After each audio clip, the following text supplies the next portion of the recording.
మిత్రులారా నమస్తే. నేను మీ Chittaluri. Welcome back to 3 line poetry.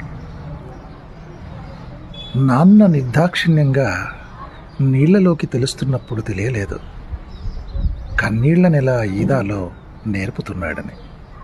I repeat, నాన్న నిర్దాక్షిణ్యంగా నీళ్లలోకి తోస్తున్నప్పుడు తెలియలేదు కన్నీళ్లనెలా ఈదాలో నేర్పుతున్నాడని.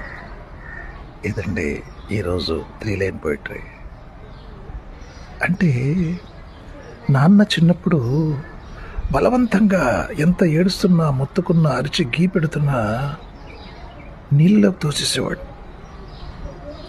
ఈత నేర్చుకోరా అని. ఈత నేర్చుకోవాలి. ఎందుకంటే ఈత రాకపోతే, ముఖ్యంగా పల్లె వాతావరణంలో, ఈ పల్లె జీవనంలో ఉండేటువంటి పిల్లలకు మరి అడుగడుగున ఏంటంటే బావు దగ్గరికి, కాలువల దగ్గరికి, చెరువుల దగ్గరికి వెళ్ళేటువంటి పరిస్థితి ఉంటుంది. వ్యవసాయ పనుల కోసం తల్లిదండ్రులతో కూడా పిల్లల్ని కూడా తీసుకెళ్తూ ఉంటారు.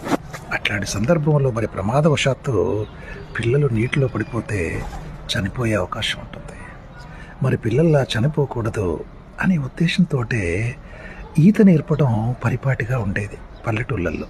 నా బాల్యంలో కూడా మరి పిల్లలందరూ వెళ్ళి ఈత నేర్చుకుంటూ ఉండేవాళ్ళు. పెద్దవాళ్ళు వాళ్ళని తీసుకెళ్ళి వాళ్ళకి ఈత నేర్పడం అనేది కూడా వాళ్ళ దినచర్యలో ఒక భాగంగా ఉండేది, ముఖ్యంగా ఇట్లాంటి వేసవి కాలం వచ్చినప్పుడు.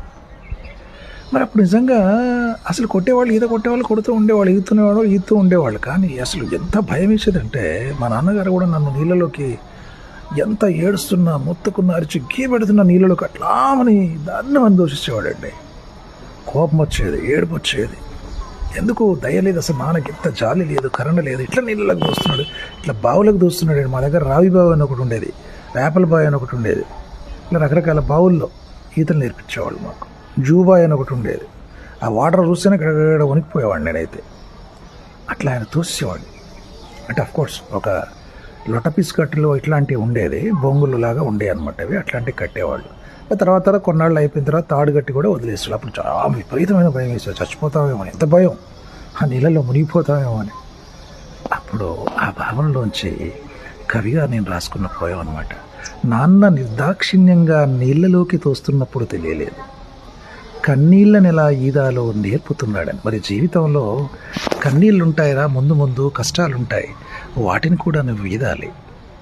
మరి నీటిలో మునిగిపోయే కష్టాన్ని నుంచి నువ్వు రక్షించుకోవాలి అని చెప్పేసి మరి నాన్న ప్రేమ. అందుకనే నాన్న మనకు ఈత నేర్పుతాడు. ఆ భావనలోంచి రాసుకున్న కవిత అండి. నచ్చిందనుకుంటాను. Love you all. కామెంట్ చేయండి.